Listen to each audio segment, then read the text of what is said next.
Bueno, entonces ahora ya vamos a vamos a hablar de riego por superficie, introduciéndonos en este método. Este método, siempre cuando uno está en clase, hace unos comentarios generales, es el método más antiguo, es milenario, hay vestigios de esta forma de regar en distintas culturas antiguas. Las más tradicionales hablan de lo que es entre la Mesopotamia, entre el Éufrates y el Tigris, eh, que allí se encuentra actualmente Irán e Irak, son lugares donde se utilizaba riego. En América Latina existen evidencias también en todas las culturas, tanto la maya, la azteca, la incaica. De hecho, en Mendoza, por ejemplo, el canal principal de riego, el canal matriz, en la ciudad de Mendoza, se llama Cacique de Guaymallén, dado que era una de las formas de utilizar también que tenían las culturas originarias para conducir el agua y obviamente usarla para abastecerse como como agua, para agua corriente, para bebida, y regar, algunas incipientes formas de riego. Eh, ha tenido entonces muchísimas aplicaciones. Cuando en la Argentina se comenzó a utilizar fundamentalmente regiones con riego, este fue uno de los métodos que, ahí me están diciendo que chico para empezar, ya lo estoy admitiendo, uno de los métodos que se desarrollaron, es decir, cuando una una región árida necesitó tener desarrollo, automáticamente se pensó en riego por superficie, se habilitaron tierras de esta forma.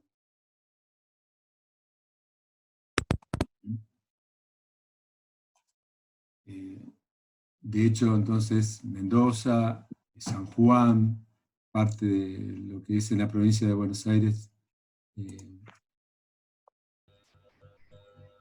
en provincia de Buenos Aires, lo que es el río Colorado, Corfo, ahí tenemos una región de riego, después tenemos también el valle del Río Negro, tenemos el Alto Valle, el río Negro está, ¿no es cierto?, la confluencia del Limay y Neuquén, tenemos luego el Alto Valle, el Valle Medio, el Valle Inferior, la provincia también de Chubut tiene, el río Chubut también tiene zonas de riego, el río Santa Cruz también tiene zonas de riego. Entonces, todos, y Mendoza, San Juan le decía, Catamarca, La Rioja, Tucumán, Santiago del Estero, Río Dulce, Salta, tienen lugares con riego por gravedad, que fueron los primeros sistemas de riego a emplear.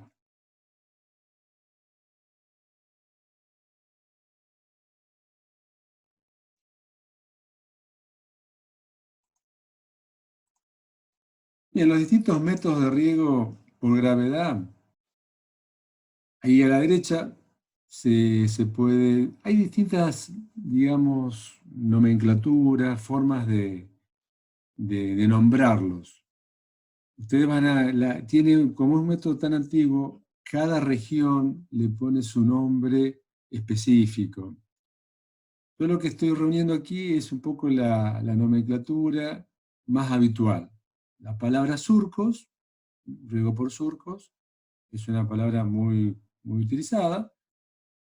El surco sería un canal por donde circula el agua.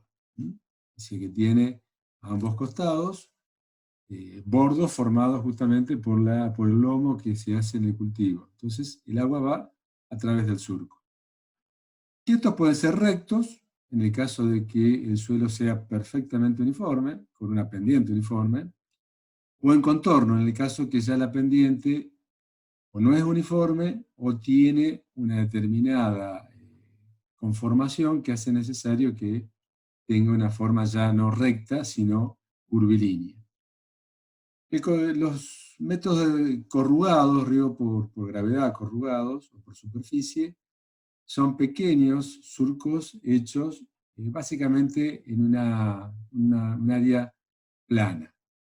no tiene tanta utilidad. Ese corrugado es para que el agua tenga un pequeño canal donde avance con mayor velocidad y después logre uniformar todo lo que es el ancho de riego.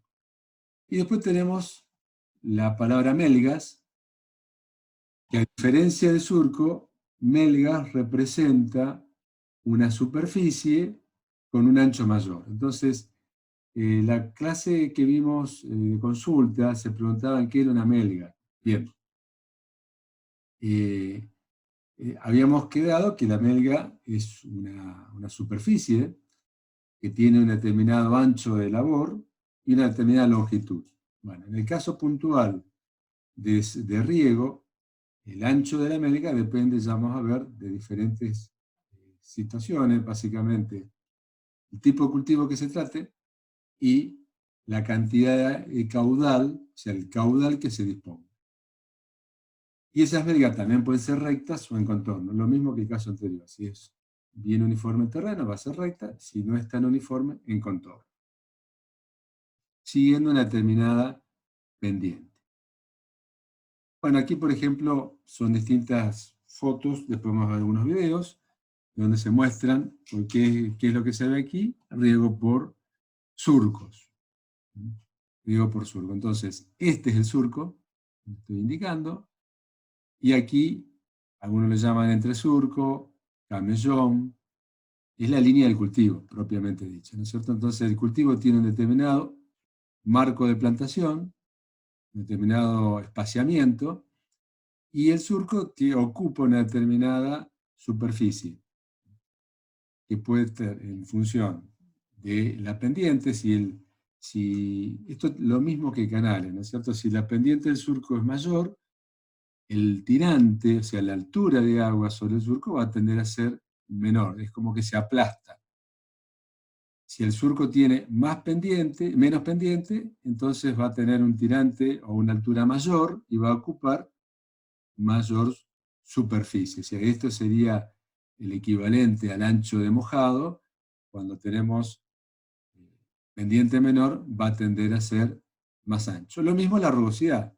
Si este surco tiene cascotes, tiene rastrojo, por ejemplo, bueno, va a tener una rugosidad mayor y el agua va a tender a detenerse, y al detenerse eleva el tirante y ocupa mayor ancho. Es probable, ¿no es cierto?, que haya, dependiendo, ¿no es cierto?, de ese ancho que ocupa el surco, cortes. Aquí se ven algunos cortes, producto de que, bueno, cuando esto está conformado, aquí está ya el cultivo establecido, o se riega, el avance del agua genera que en algunos puntos pueda haber, el suelo no esté tan, como ha sido removido para plantar, y después bueno, está creciendo ahí, ese cultivo, puede ser que haya un poco de remoción de suelo y entonces se corte en algún tramo el entresurco y se derive de un lado al otro. Aquí están pidiendo para entrar, ya lo... Perfecto. También o sea, ustedes ven que está mojado, la parte que no está... Este es el área específicamente mojada, pero por capilaridad, ustedes pueden ver que toda el área se humedece, ¿no? Eso es producto de la capilaridad, básicamente. Otra característica que uno ve aquí es que se están regando todos los surcos, ¿no? En algunas condiciones puede regarse surco por medio. Por ejemplo, este se riega, este no. Este se riega. Entonces, si este no se riega, el cultivo recibe agua de este costado y este cultivo recibe agua de este costado. Y esta parte está seca. Bueno, esto puede servir, por ejemplo, en algunos casos donde haga falta transitar en el mismo momento del riego. Entonces, a lo mejor hace falta transitar y esta parte queda seca. Eso también es común que ocurra. Obviamente las raíces van a tener un desarrollo no tan equilibrado porque si el riego es integral, solamente van a tener agua permanentemente de este lado. Si el riego es suplementario, esto que le está diciendo de regar surco por medio, es más común porque está la lluvia que está interfiriendo. Bueno, vamos a ver. Aquí se ve otra diapositiva también, que uno lo toma en cuenta fundamentalmente para mostrar qué. Para mostrar básicamente la manualidad que tiene este sistema de riego. Es decir, la operación es muy manual. Ustedes vean que hay dos operarios, uno al lado del otro, con botas, con palas, moviendo un poco el suelo para que el agua circule por aquí y por allá. Entonces, eso ocurre generalmente cuando el terreno no es uniforme. Es decir, ¿qué pasa? La habilitación de tierras para riego, digamos, cuando ocurrió, se dio muchas veces sin condiciones económicas para que el terreno sea sistematizado con una pendiente uniforme. Entonces, la pendiente no es uniforme, no digamos que tengan grandes desniveles, pero desniveles de 3, 4, 5, 6 centímetros. A veces esos desniveles están profundizados por el laboreo, ¿sí? O si se hace el laboreo en húmedo, quedan huellas, y no hay, digamos, suficiente dinero, no tiene maquinaria para después emparejar el terreno, y ocurre cuando se necesita regar, bueno, hay que conducir el agua en función, ¿no es cierto?, de esos microrelieves que se forman, y esa conducción se hace logrando mucha altura, con lo cual después se ve que se desperdicia mucha agua, hay mucha pérdida de agua, y también logrando que se mueva movilizando esos posibles escollos que son alguna huella, algún bordo que ha quedado, entonces lo hacen con pala. Eso es muy común. Entonces la pregunta es, ¿debería ser así? ¿Debería ser que en cada riego hay tanta gente movilizando suelo? La respuesta es no, no debería ser así. No debería ser así porque más allá de mantener a esta gente ocupada en una determinada tarea, el agua que se está desperdiciando aquí es muchísima. Y toda esa agua que se desperdicia va a alimentar, ¿qué cosa? La freática. Va a llegar a la freática y vamos a tener problemas luego de ascenso de niveles freáticos con sales. Entonces, no es deseable que esto ocurra. Hay que tener suelo sistematizado con una pendiente dada, que puede ser, siempre ya vamos a hablar de las magnitudes de pendiente, y de esa forma, y vamos a ver algunos casos donde se logró eso, y esto se evita. Entonces esta persona está para otras tareas, ¿no? No quiere decir que dejen de trabajar, sino están para otras tareas más útiles.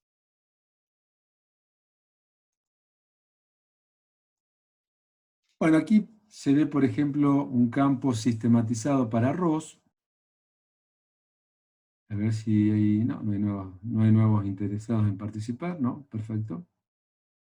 Un campo sistematizado para arroz, región de San Javier, aquí cercana a Santa Fe.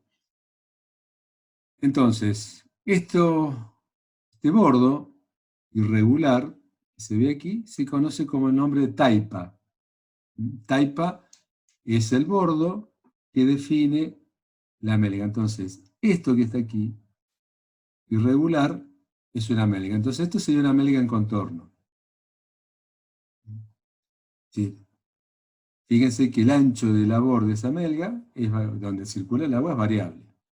Variable en función de estos bordos que están específicamente a nivel. Es decir, si uno va con un nivel óptico y mide todas las alturas que tiene este bordo, prácticamente deberían ser las mismas, porque están a nivel.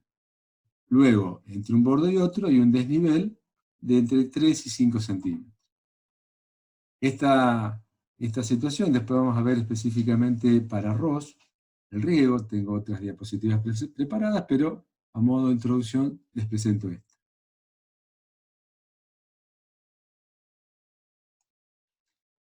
Por ejemplo, ya sería, antes era melga en contorno, estas son melgas rectas, también para arroz, donde esos bordos ya conforman un bordo recto. Quiere decir que toda esta melga tiene la misma altura. El suelo tiene la misma altura. Mientras que antes no existía eso, ahora tiene la misma altura. Perdón. Tiene la misma altura. Bueno, esto se ve, el arroz generalmente se siembra, ya lo vamos a ver el arroz en siembra seco, y está disponible para regar.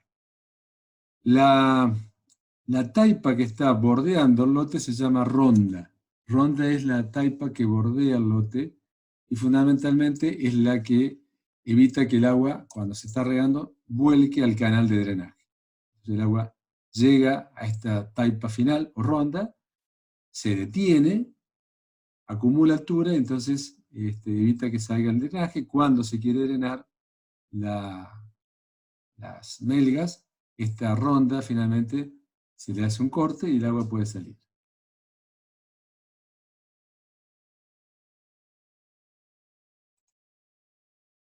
Aquí se ve otra foto. Esto fue tomada muchos años atrás, es de un viaje a línea de Chile. En ese caso, esto es un sistema de riego por surcos. Está utilizándose un sifón. Ya vamos a ver algunos videos donde también se ven sifones. El sifón es un tubo de plástico con una determinada forma que permite que el agua pase del canal o acequia al surco, sin hacer ese corte. Entonces aquí tenemos una forma controlada de aplicar el agua. Estas fotos son para que ustedes vayan ya de una manera conociendo lo que es el método de riego por superficie, tanto melgas rectas, melgas en contorno, surcos rectos, surcos en contorno. Bueno, vamos a ver las condiciones de aplicación que tiene el riego por superficie. La primera, que es muy importante, muy importante, como el agua se mueve a través de la superficie del suelo y va infiltrando, mientras se mueve infiltra, la pendiente y la uniformidad es fundamental. Entonces no puede tener un grado de pendiente muy elevado, ustedes ya saben lo que es pendiente, porque generaría problemas de erosión hídrica, y la falta de uniformidad hace que el agua se vaya acumulando en forma dispar en el terreno. Entonces, como tiene que infiltrar después, en la medida que se acumula más cantidad de agua, infiltra más; si se acumula menos, infiltra menos. Entonces, la falta de uniformidad es uno de los problemas más serios del riego por superficie y es lo que genera mayores pérdidas, además de la textura. Entonces, el otro aspecto muy importante es la textura. ¿Qué ocurre? Los suelos con textura muy arenosa, suelos textura suelta, tienen el grave problema de que percola demasiada cantidad de agua. Entonces, infiltra y a medida que va almacenándose los horizontes que necesita extraer el agua del cultivo, la profundidad de enraizamiento, en ese caso es probable que parte del agua que infiltró percole hacia profundidad. Entonces la textura tiene mucha influencia. La estructura también, lo que pasa es que la estructura ya es más problema de manejo del suelo. En ese caso puede ser un problema no tanto a la inversa de la textura. La estructura puede estar sellando el suelo e impidiendo la infiltración. Entonces escurre mucho el agua antes que infiltra. Y en ese caso tenemos mucha pérdida por escorrentía superficial y el agua no infiltró lo suficiente hasta la profundidad de enraizamiento. La capacidad de infiltración está relacionada con lo que veíamos recién, y lo que es el almacenamiento de agua tiene mucho que ver con lo siguiente.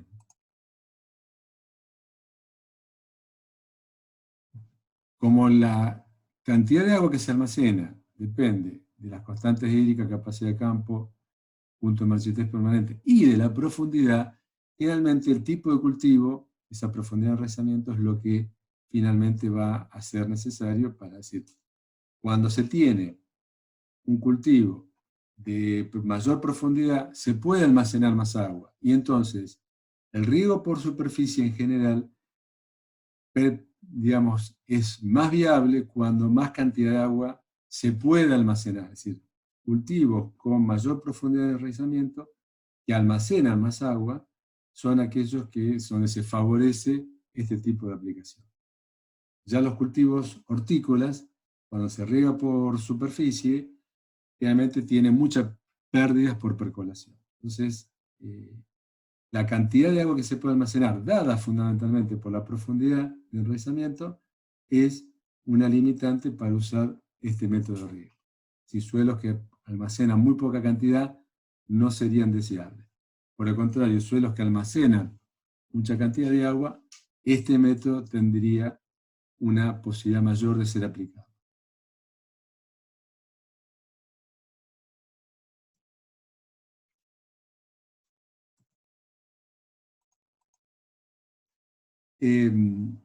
Con respecto a los cultivos, ¿qué influye el riego? Estamos hablando, ¿no es cierto?, de las condiciones de aplicación de riego por superficie.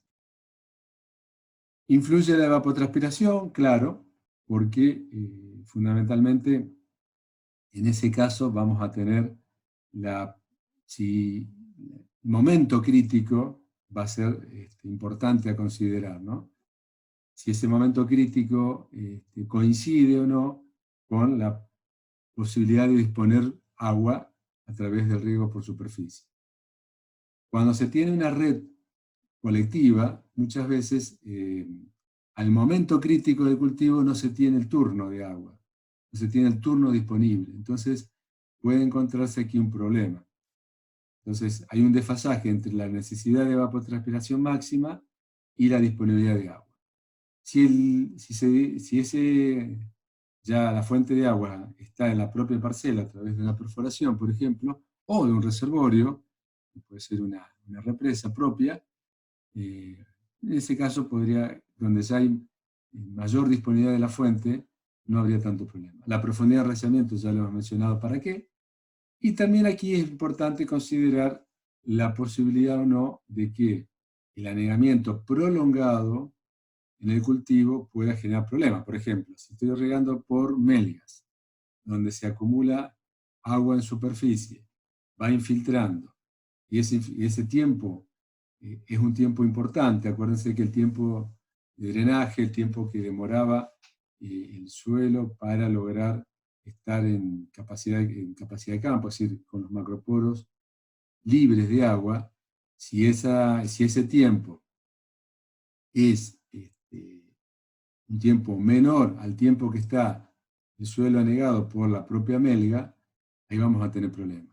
Entonces, una vez que se terminó el riego, en el caso de cultivos que no sean arroz, por melgas, rápidamente tiene que estar el suelo con los macroporos libres de agua. Entonces, ese más rápidamente puede ser, hablamos de un día. Si ese suelo tiene textura fina y estoy utilizando un cultivo que es susceptible a esos problemas de anaerobiosis, vamos a tener problemas. Bueno, con respecto a las condiciones climáticas, para lo que es riego por superficie, no hay mayores problemas, los vientos en general no tienen, en este caso, relevancia, vamos a poder ser utilizados. Es decir, cualquier condición climática se puede aplicar riego por superficie. Lo que sí, disponibilidad de mano de obra y un capital inicial para algunas, sobre todo para lo que es sistematización. Bueno, aquí entrando ya en detalle lo que es, por ejemplo, el riego en melgas, ¿no? Esta es una diapositiva facilitada por un colega y amigo, Víctor Paoli, de la Universidad de Salta. Entonces, fíjense que tenemos la sequía de cabecera. Ustedes han visto alguna foto donde se mostraba cuál era, es un canal, la sequía es un canal. Se entrega el agua a través de un sifón o a través de una tubería con compuerta, o se puede entregar con directamente un corte hecho en la propia sequía, que ingresa agua. Y aquí lo que se ve es el frente de avance de la melga, y bueno, en definitiva, aquí se puede estar regando esta, se termina de regar esta, se riega la siguiente, y así sucesivamente. Generalmente lo que se pretende es que el agua llegue lo antes posible, siempre en el caso de riego por superficie, lo que se pretende es que el riego llegue rápidamente al final, al extremo, eso se llama el avance del riego, y luego tengamos el tiempo suficiente para la infiltración. Tiempo de avance para que llegue rápidamente y un tiempo posterior que es la infiltración. Entonces hay dos tiempos característicos en todo riego por superficie. En el caso de riego por mega, fíjense que prácticamente es una pileta de agua, puede tener el extremo abierto al pie o cerrado al pie. Cuando tiene cierta pendiente la melga, hablamos de pendiente de 0,4%, es muy difícil mantener cerrada el extremo, entonces el extremo queda abierto. ¿Por qué? Porque llega muy rápidamente al final y se puede acumular. Por lo mismo el caso de surco, ¿no? Surco con mayor razón porque tiene una sección hidráulica más pequeña, entonces la velocidad es mayor. Aquí no se puede aplicar mucha cantidad de agua en los puntos de entrada porque termina siendo erosiva, entonces la distribución de la melga hace que, por este ancho, hace que la velocidad sea más lenta. De todos modos, siempre si tiene pendiente, la posibilidad de dejar cerrada la melga es menor porque implica acumulación de agua. Si la melga tiene poca pendiente, y más aún si se trata de arroz, estos surcos, estos extremos están cerrados. Se cierra con la ronda, como hemos dicho anteriormente.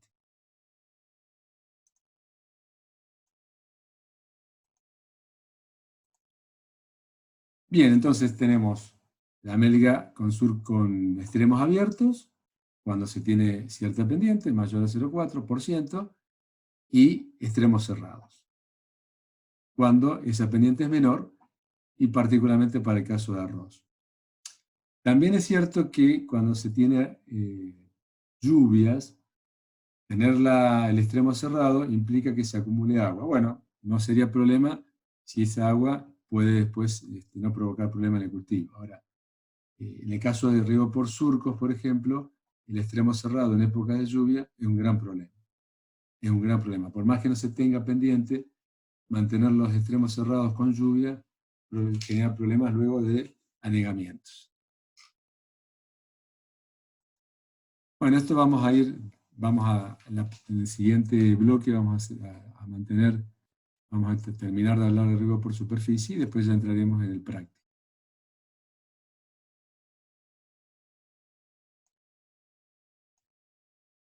Bueno, lo mismo para riego por surcos, ¿no? En ese caso, lo que estaría representando aquí el avance del surco, que es más irregular, porque si bien es el mismo terreno, con la misma conformación, el surco tiene algunas características de rugosidad, básicamente, que hace que pueda estar avanzando, ¿no? Más rápido, más lento.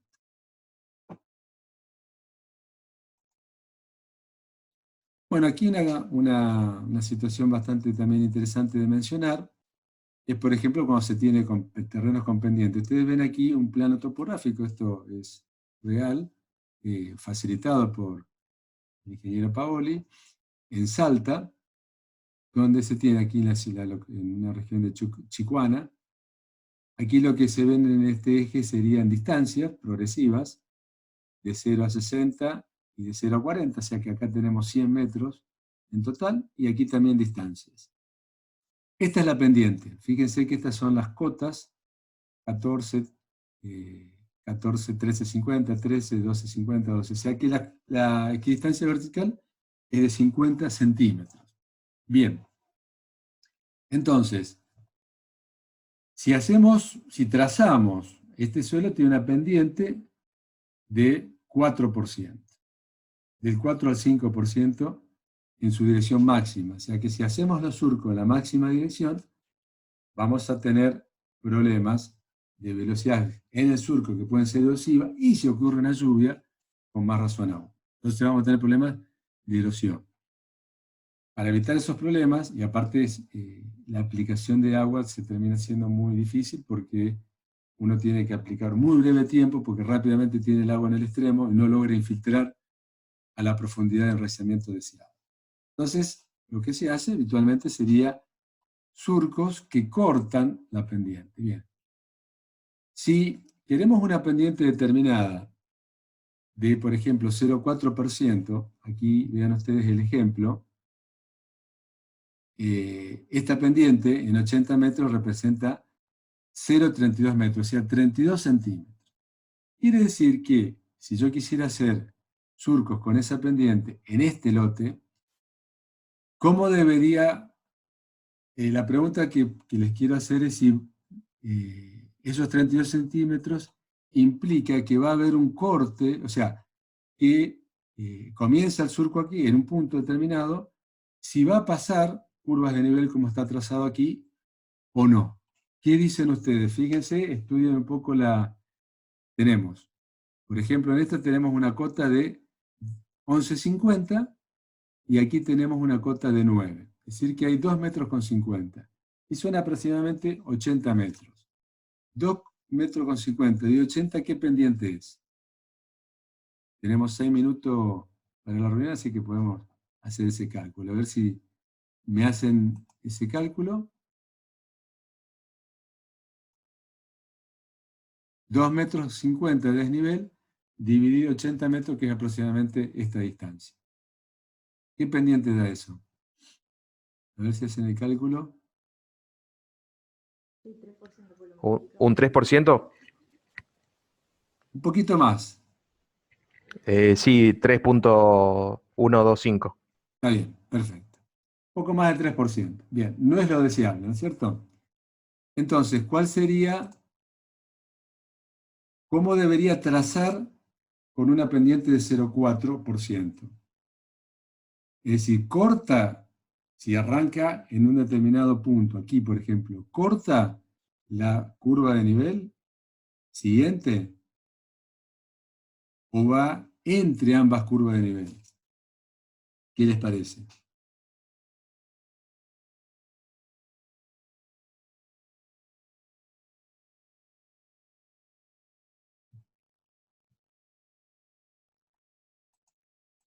Lo que hace es esto.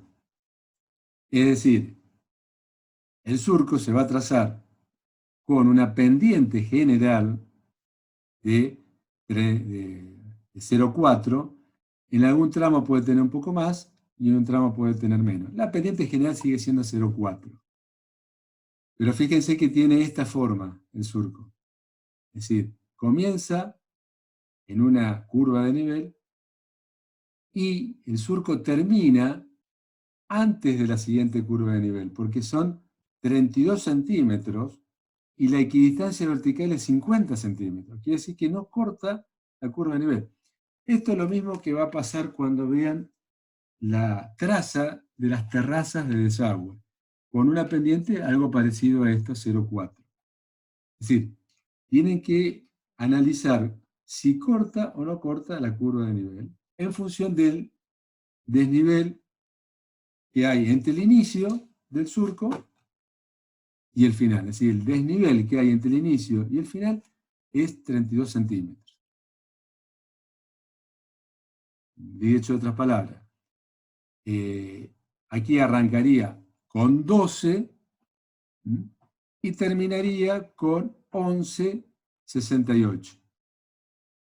Aquí es la cota de 11,50. Bueno, obviamente la traza de esta recta es para lograr simplificarlo, ¿no? Pero no corta la curva, está antes de la cota de nivel de 11,50.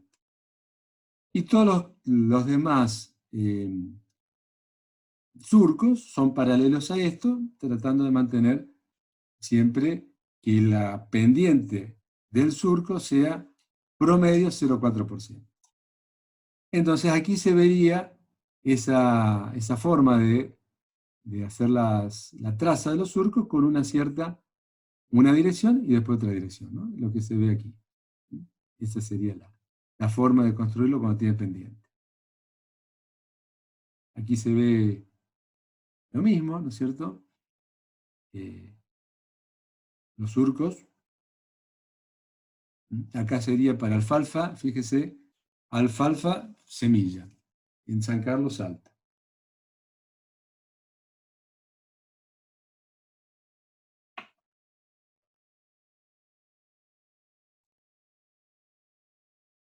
Aquí lo mismo, yo lo voy pasando, después ustedes tienen, aquí por ejemplo para caña de azúcar, fíjense cómo se ven en un terreno con mucha pendiente, cómo se ve la posibilidad de regar por superficie.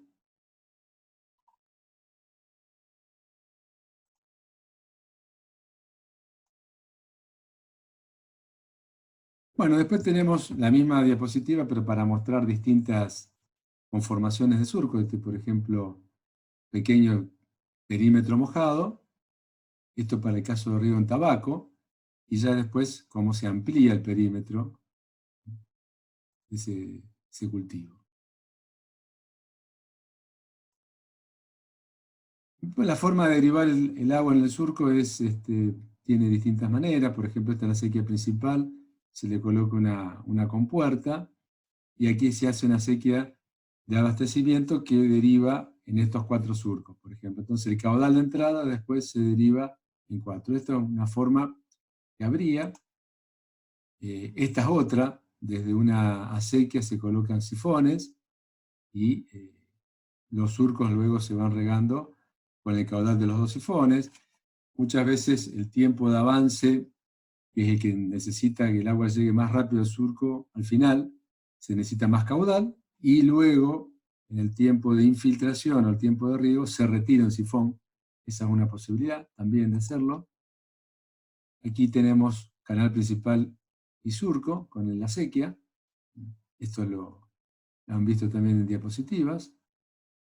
Hay toda una técnica también para poder después calibrar los sifones. Aquí, en vez de tener una compuerta así de madera, se le coloca una lona. La lona se levanta.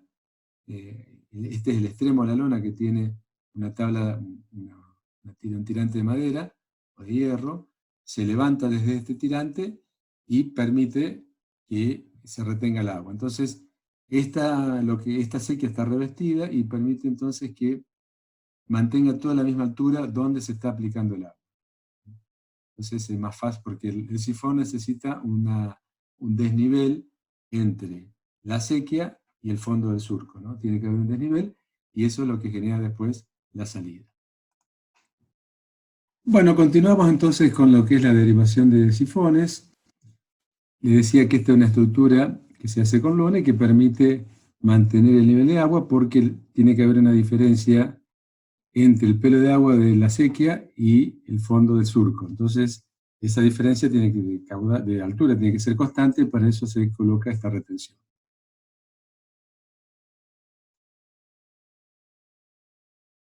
Entonces, aquí un poco una síntesis de las distintas opciones que se tenían: derivaciones por una acequia auxiliar, derivación con sifones. Profesor, Sí, hay una consulta. bueno, a ver, vamos a buscarla.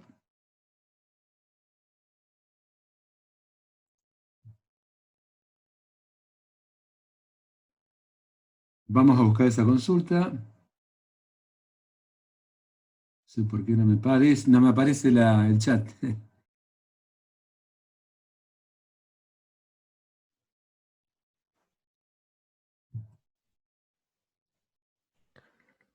A ver si tengo que salir de acá.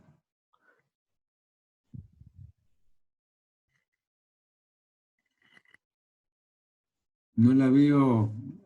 ¿Cuál Si es? no, es sobre el cálculo de la pendiente, en lo que fue hace un rato en terrenos con pendiente, el cálculo Sí, que se hizo para sí, no cortar la equidistancia. claro. Está aquí. Exacto. Bien, ¿y cuál es específicamente la duda? ¿Por qué no se entiende?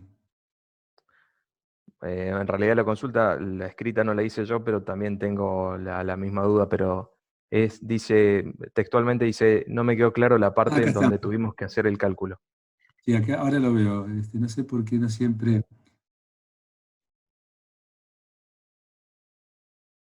Eh, la pendiente siempre es, ¿no es cierto? Dada el valor 0,4, ustedes siempre tienen que el grado de pendiente es el desnivel vertical dividido la longitud, ¿no? Entonces, el grado de pendiente, desnivel vertical, el problema es que aquí la pizarra no se puede usar pizarra que veíamos, porque era difícil de utilizar, pero tendríamos el pizarrón en clase, rápidamente se lo muestro, ¿no? El grado de pendiente es un cociente entre el desnivel vertical y la longitud. Bien. yo como dato tengo el grado de pendiente, que es 0,4%. Lo tengo que lo tengo que dividir por 100 para que esté entrando por 1. Y tengo la longitud. Entonces, despejo el desnivel vertical. El desnivel vertical va a ser la longitud por el grado de pendiente. O sea, 80 metros por 0,4 se dio 100. Entonces eso me da 0,32 metros, o sea, 32 centímetros. Luego, lo que me está indicando, si la equidistancia vertical son 50 centímetros, de estas curvas que estamos viendo acá, lo que me está diciendo es que el surco comienza en una curva y termina antes de la siguiente curva. Siempre, ¿no es cierto?, desde aguas arriba hacia aguas abajo. Ahí termina la traza. ¿Sí? O sea, teniendo este plano, yo puedo hacer esta traza. Después en el campo, obviamente, tengo que medirlo con un nivel óptico de una estación total. Pero en el plano, yo puedo hacer esta traza diciendo que el surco comienza en una curva y termina antes de la siguiente. Esa es ¿se entendió así? ¿Se logró entender? Sí, sí, sí, sí. Gracias. Sí. Ahora lo veo al chat. ¿Se entendió Franco Rosa? ¿Se entendió? Bueno, Sí, sí, profe. bueno, Gracias. perfecto. Bien.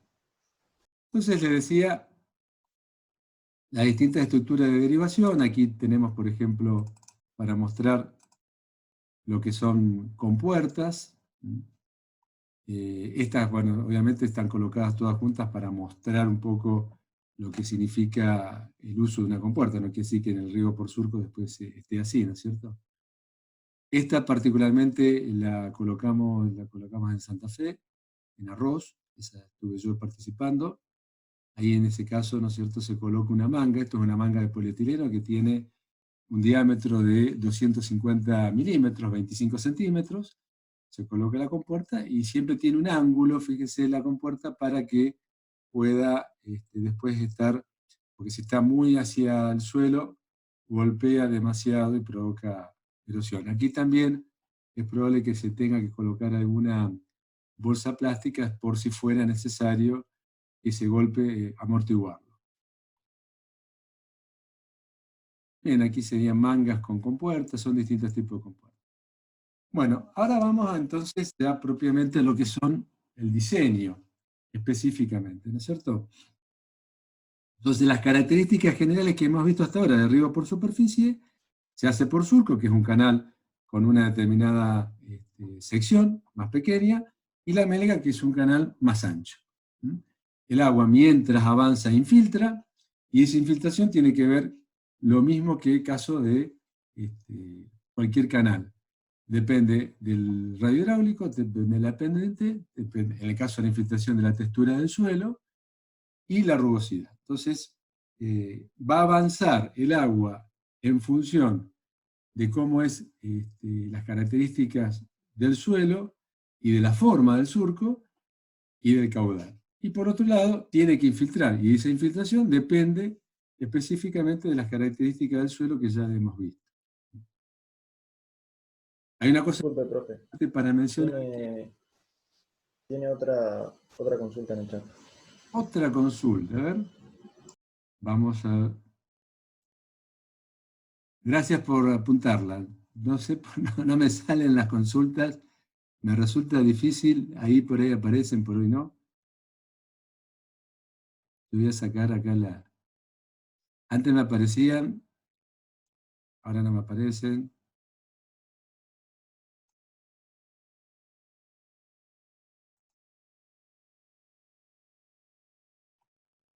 Lo que tenés que ver es que el surco no corte la... No, no. En este caso, porque siempre tiene que pensar que la forma de trazar un surco, en este caso con pendiente, es analizar el desnivel. Lo que usted tiene que analizar es el desnivel vertical que hay. Entonces, no quiere decir que no haya que cortar una curva de nivel. Si el desnivel vertical, porque la pendiente es distinta, por ejemplo, yo le hubiese dado 0,8 de pendiente, lo cual no es correcto, pero podría ser que operativamente no pueda hacer otra cosa. 0,8 de pendiente en 80 metros, ¿cuánto es? Son 64 centímetros, el doble. Ahí corta la curva de nivel, entonces arranca con una curva de nivel y cuando termina, corta.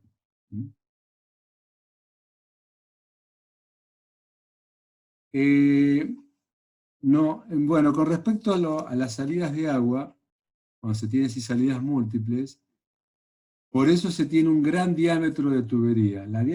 Ese diámetro de tubería permite que las pérdidas de carga sean muy pequeñas, por lo tanto, entre el primero y el último de los orificios prácticamente no tiene diferencia, ¿no? El caudal que sale es el mismo. Cuando se utiliza sifón, justamente al levantar con una determinada compuerta o con esa compuerta de lona, lo que se hace es mantener el nivel de agua dentro de la sequía constante, mantener constante el nivel, y al mantener constante el nivel se logra la diferencia de altura entre el pelo de agua y el fondo del surco. Como los sifones tienen todo el mismo diámetro y la misma longitud, el caudal que sale por los sifones es aproximadamente igual. Bien, perfecto.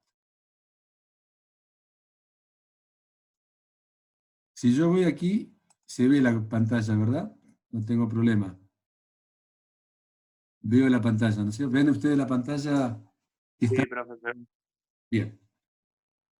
Bueno, entonces, dadas esas aclaraciones, ahora nosotros tenemos que dimensionar, porque las características del perímetro del surco tienen mucho que ver con el cultivo. Hay cultivos que se hacen a un determinado ancho y necesitan alguna labor como se llama aporque. Por ejemplo, el tabaco es un cultivo que se va trasplantando y se hacen sucesivos aporques para lograr después darle forma y que el cultivo tenga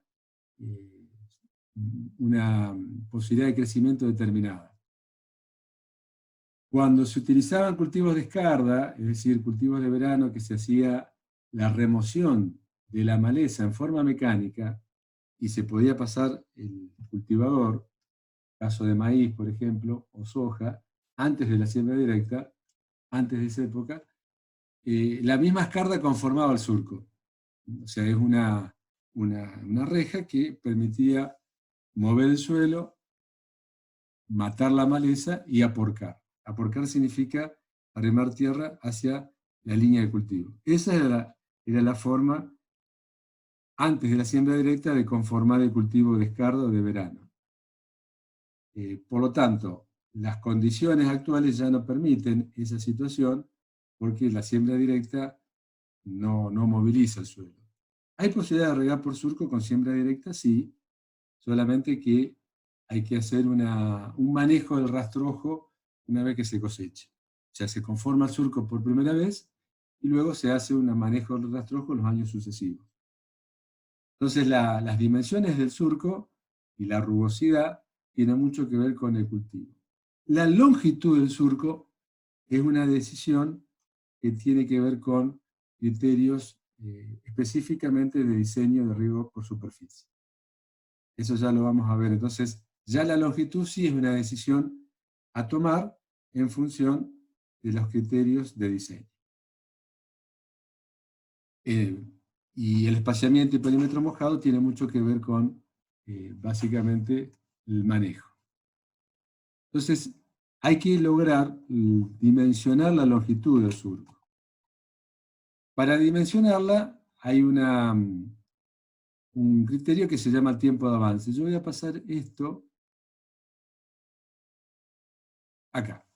Entonces, el tiempo de avance es lo que se conoce con una variable X, que es la longitud de avance, y el tiempo de avance. Con dos parámetros que son de ajuste para una ecuación de tipo potencial parecida a la que es de Kuhn. Y Kuhn tiene una forma parecida, en vez de X, y Kuhn sería, y el tiempo de infiltración es el tiempo aquí de avance. Entonces, P y R tiene mucho que ver con la forma del surco, con el caudal que se aplica. Y lo importante en este caso es que para una determinada tiempo corresponde una longitud. Esto tiene una forma de hacerse en el campo. Hay algunas, ustedes pueden ver pruebas de avance. Nosotros siempre que íbamos a San Javier hacíamos la prueba de avance, pero no es muy difícil, simplemente se colocan estacas cada cierta distancia y se mide el tiempo que avanza el agua. Entonces, ¿qué es lo que tenemos aquí? Con esta ecuación nosotros tenemos que encontrar el tiempo de avance. Encontrar el tiempo de avance. Entonces, esta es una de las ecuaciones más importantes de riego por superficie. Dado el tiempo de avance, podemos determinar la longitud. Recuerden entonces que el tiempo de avance es el tiempo mínimo que necesita el agua para llegar desde el inicio al final del surco o de la mélida. Ese es el tiempo de avance. Si ese tiempo es muy grande, quiere decir que hay mucha pérdida por percolación, sobre todo en cabecera. Y un tiempo bajo quiere decir que no llegó el agua al extremo. Luego, la otra ecuación importante que se utiliza para riego por superficie es la de filtración acumulada, que es la típica de Kostiakov, A por tiempo a la B, A y B son parámetros de ajuste, solo que cuando la prueba de infiltración se hace con doble anillo, se corrige por el perímetro mojado del surco dividido el ancho del surco. Esta relación es porque si no infiltra el agua en todo el ancho, hay que corregir. Lógicamente, el perímetro mojado es menor al ancho del surco, por lo tanto, se necesita más tiempo para infiltrar una misma cantidad de agua. Ese sería el razonamiento. Entonces, estas dos ecuaciones son las importantes a considerar. Después hay otras que ya las vamos a ver. Y entonces, este tiempo es el avance y este es el tiempo de riego. Cuando IQ se reemplaza por la dosis neta, que es la cantidad de agua que tengo que acumular en la profundidad de enraizamiento, es decir, la profundidad se extrae hasta el 90% del agua, ese tiempo es el tiempo de riego, es decir, el tiempo necesario para infiltrar la lámina neta. Ambos tiempos se relacionan. Generalmente, este tiempo es entre 4 y 5 veces mayor que este. Este tiempo es entre 4 y 5 veces mayor que este. Por lo tanto, el tiempo de avance es un 20 a un 25% del tiempo de infiltración o tiempo de riego. Bien. Entonces, volviendo a lo que es el diseño y mostrando esta curva es muy importante porque refleja todo lo que ocurre en el campo. Entonces, fíjense ustedes, esta curva lo que nos da es, por un lado, el tiempo, distintos tiempos, obviamente en minutos, y aquí es la distancia a lo largo del surco. Bien. Cuando el agua llegó al final del surco, se representa esta curva de avance. Esta es una curva potencial, pero fíjense que tiene los ejes invertidos. La ecuación de infiltración acumulada, en este eje de las Y estaba IQ, y en este eje el tiempo. Recuerden eso. Aquí está invertido. Por eso, en vez de tener esta forma, tiene esta otra forma. Simplemente es una ecuación potencial invertida los ejes. Por eso tiene esta característica. Una vez que que el agua llegó al extremo, tenemos el tiempo de avance. Aquí. De aquí tenemos el tiempo de avance. A partir de ese tiempo de avance, lo que va a ocurrir es una aplicación de lo que es el tiempo para la dosis neta. el tiempo para la dosis neta. Bueno, aquí yo le decía recién que este tiempo es entre 4 y 5 veces este. Aquí gráficamente no estaría bien representado, necesitaríamos hacer que el tiempo de avance sea mucho más pequeño y la cantidad o el tiempo de infiltración mucho mayor. Esto es un poco de efectos prácticos de visualizarlo. A partir del tiempo de avance, lo que se tiene es lo que se conoce curva de recesión, curva de receso o curva de vaciado. Es decir, es el tiempo que demora en vaciarse el surco. Ese tiempo, cuando uno lo ve en este eje, es mayor cuando el surco es cerrado. ¿Por qué? Porque toda el agua que se acumuló cuando se estaba haciendo la aplicación, luego tiene que infiltrar, porque no tiene salida. En caso de tener pendiente y salida al pie, esta curva es prácticamente aplanada, muy, muy aplanada. Y el tiempo es muy pequeño, porque rápidamente se vacía el surco. Entonces, la característica de esta curva es más propia, por ejemplo, de las pruebas que hacemos en San Javier, que tiene baja pendiente, y entonces demora mucho el agua en salir del surco. Lo otro importante a considerar es que entre esta curva de recesión o de vaciamiento y la curva de avance se da el tiempo de contacto o tiempo de oportunidad. Es decir, en esta parte del lote vamos a tener todo este tiempo de contacto. Al final, ese tiempo de contacto es menor. Ustedes lo pueden ver gráficamente, es menor. ¿Por qué es menor? Y básicamente porque cuando el agua llegó al final del surco, ese punto, cuando el agua llegó acá, al final, en la cabecera, pasó todo este tiempo infiltrando, infiltrando, infiltrando, por lo tanto tenía específicamente más tiempo para infiltrar y no ese tiempo para infiltrar seguramente después genera percolación profunda. Entonces, si esta es la dosis neta, vamos a tomar como válida esta representación gráfica, si esta es la dosis neta, todo este tiempo y todo este tiempo es pérdida, es agua perdida. Entonces, lo mismo pasaría acá. Acá en este extremo final, si esta es la dosis neta, de aquí sería el tiempo de oportunidad o contacto, todo este tiempo se considera pérdida. Si la curva de recesión fuera muy plana, prácticamente al final sería muy pocas las pérdidas porque todo el agua que infiltró se acumuló o se retuvo en la profundidad de enraizamiento. Creo que hay una pregunta que me están haciendo.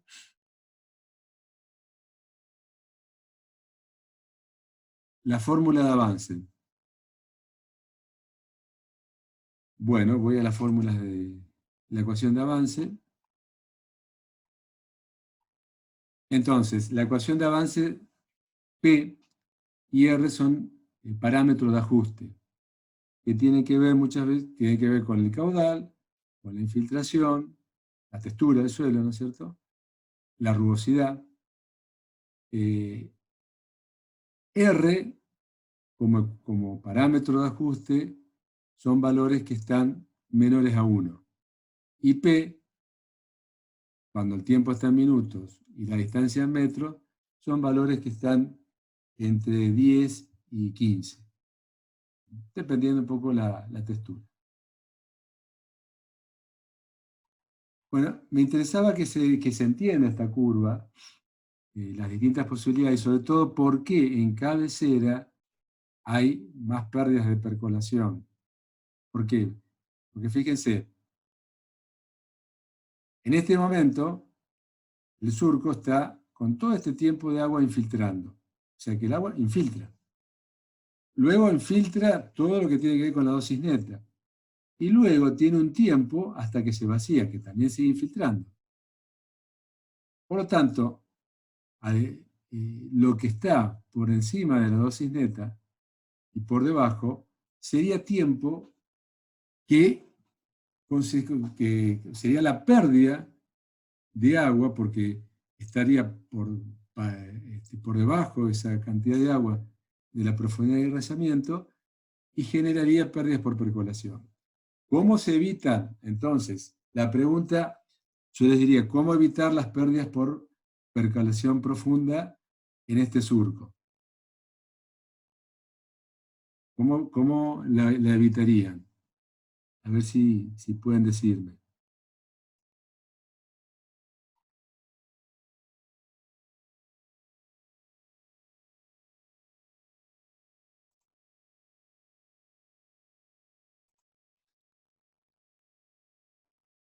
Lo más lógico sería aplanando ambas curvas, ¿no es cierto? Aplanando esta curva y aplanando esta otra curva, ¿no? Esa sería la forma de disminuir las pérdidas, aplanando ambas curvas. Ustedes ven que la curva de avance tiene esta forma potencial. Entonces, ¿qué ocurre? Si la longitud del surco es grande, todo este tramo comienza a tener demasiado tiempo para que llegue al final. ¿Por qué? Porque el agua que va avanzando está infiltrando.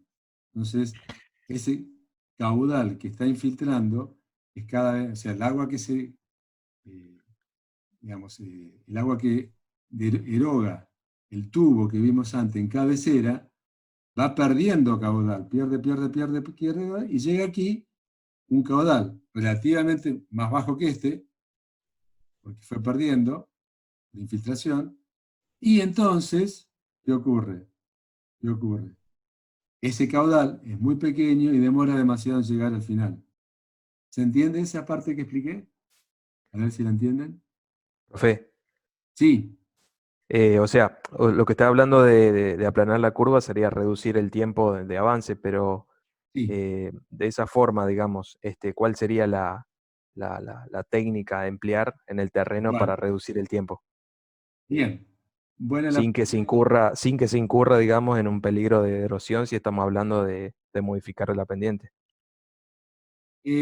Vamos bien la pregunta. Entonces, la pendiente del surco, una vez que se trazó, queda constante, ¿cierto? Entonces, obviamente, si tenemos surcos de mucha pendiente, no podemos aplicar demasiado caudal porque vamos a tener velocidades erosivas. Ahí en ese caso, el problema más que nada podría ser las pérdidas por escorrentía, que aquí no están representadas. Las pérdidas por escorrentía no están representadas. Aquí tenemos solamente las pérdidas por percolación profunda. Valga la aclaración. Los surcos abiertos al pie tienen pérdidas por escorrentía que aquí no están representadas. Se miden de otra manera. Entonces, teniendo la pendiente, se elegiría el caudal límite para no provocar erosión. O sea, es el caudal máximo límite para no provocar erosión. Y eso generaría, por un lado, un aplanamiento. Por otro lado, podemos cortar la longitud del surco, disminuirla, para que no tengamos pérdida, tanto tiempo de avance. Entonces yo cortaría el surco acá, esto lo proyecto y fíjense que disminuye. O sea, tenemos por un lado modificar el caudal y por otro lado modificar la longitud. Y con respecto a la curva de recesión, que sería la otra forma de aplanarla, a veces, si el surco tiene poca pendiente, mucha rugosidad, es muy ancho, esta curva es muy difícil de tocar. Entonces, hay otras estrategias para lograr después aplicarla. Digamos, esa otra estrategia tiene que ver que, a lo mejor, una vez que terminó el tiempo de avance, si sabemos que la curva de receso es pronunciada como esta, o sea, bastante empinada, lo que se hace, lo que uno puede recomendar es que esta dosis neta, verificar que no se no se esté aplicando cuando el agua, en el momento del receso, ya va infiltrando. A lo mejor toda esta dosis neta está cubierta con la propia curva de receso. Entonces, no hay que esperar este tiempo, no hay que esperar este tiempo. Esa es otra opción. Y una última tiene que ver con la utilización de riego por pulsos, que el riego por pulsos, ya vamos a ver, reduce a la mitad el tiempo de aplicación. Si este era el tiempo de aplicación en un surco dado, con riego continuo, cuando se hace riego por pulso se reduce a la mitad. Y ya vamos a explicar por qué eso cuando ocurre. Un chico está en espera. A ver qué pasa. Santiago de Ver está en espera. Perfecto. Van a tener la clase grabada como las otras, ¿no? A partir de por lo menos el lunes. Bueno, entonces, eso es lo que le decía. El tiempo, estas son las pérdidas por percolación profunda. Hay que aplanar las curvas.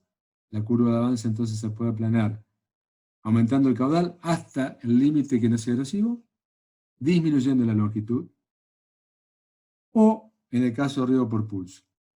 Y la curva de recesión, para una dada longitud de surco, es un efecto posterior, ¿no es cierto? Entonces, en una dada pendiente del surco, la curva de recesión no es muy fácil de tocar.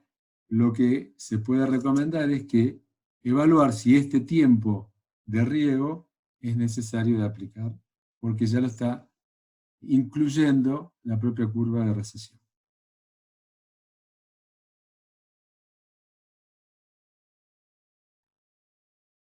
Bueno, entonces, para el cálculo de longitud de surco, en el ejercicio lo vamos a ver, cuál es la longitud óptima.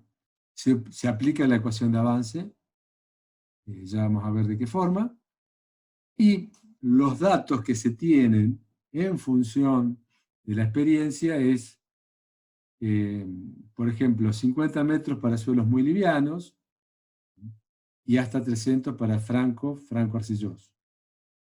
El tema de la distancia de surcos, la longitud del surco, en cultivos intensivos, está muchas veces con la operación. ¿Qué ocurre? Ese surco tiene un determinado cultivo, por ejemplo, zapallito. El zapallito se hace colecta manual. El operario que hace la recolección del zapallito lo hace en una canasta que muchas veces después le tiene que llevar a mano hasta uno de los extremos, ¿no? En uno de los extremos está la calle, por donde circula un tractor con un acoplado donde se carga ese zapallito. Por lo tanto, si tiene que caminar 300 metros, o sea, 150 metros, para recoger ese cultivo, ese fruto, termina siendo cansador e improductivo. Entonces, las distancias no pasan de 50 metros, 60 metros, 70 metros, aun cuando tenga suelo de textura franco-arcilloso. Es una cuestión operativa. Obviamente, cuando las longitudes son menores, requiere más acequias, y eso es un problema. Más acequia en cabecera. La forma de resolver eso sería con tuberías, en vez de acequia una tubería, con compuerta. Es la forma de resolverlo. Y bueno, después, cuando eso no es problema, riego complementario, riego suplementario, se puede hacer hasta de 300 a 500 metros.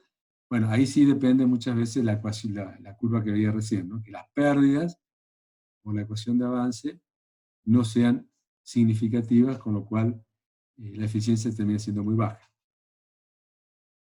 Bueno, con respecto al ancho, fíjense que si se mojan ambos surcos, aquí tenemos un bulbo húmedo, aquí la infiltración, es un caso interesante de mostrar que la infiltración es bidimensional.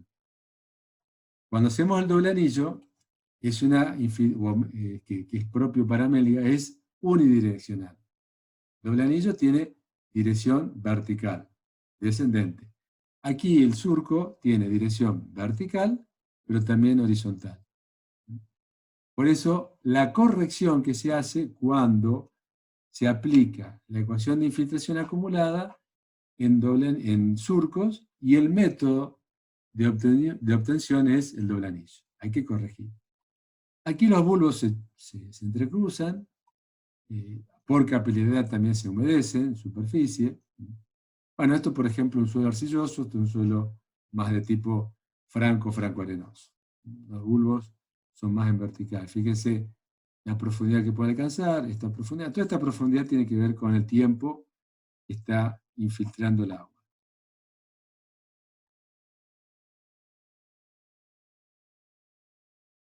Con respecto a las méligas, eso era el ancho de los surcos. Con respecto a las méligas, fíjense que hay una foto, una situación real, también gentileza del ingeniero Paoli. Aquí tenemos frutales, se le hace sobre el frutal un bordo, para que no se moje el tronco, y la melga estaría entre, sería todo el ancho, entre ambas líneas de plantación. Esta es otra condición, fíjese que aquí la melga, por un manejo a veces inadecuado, inundó completamente la línea de plantación y entonces desaparece. Claro, todo este trabajo hay que hacerlo anualmente porque este bordo se puede ir, ¿no es cierto?, erosionando por el mismo agua, se puede ir disminuyendo la altura, entonces hay que hacer un trabajo anual de remoción y de volver otra vez a formarlo, ¿no? Son melgas rectas, seguramente el terreno tiene pendiente uniforme en un sentido. ¿Y de qué depende el ancho? Bueno, del cultivo, como se está mencionando acá. Acá en este caso, por ejemplo, puede ser el ancho de la melga incluya varias hileras de cultivo. Eso hay que verlo específicamente si después no se ve afectado esa planta. Entonces, fíjense, 2 a 4 metros, 10 a 20, media, o muy ancha, 40 a 50 metros. El caudal que requiere la melga está en función del ancho, porque hay que aplicarle, en el surco se aplica un caudal que puede estar no más allá de 3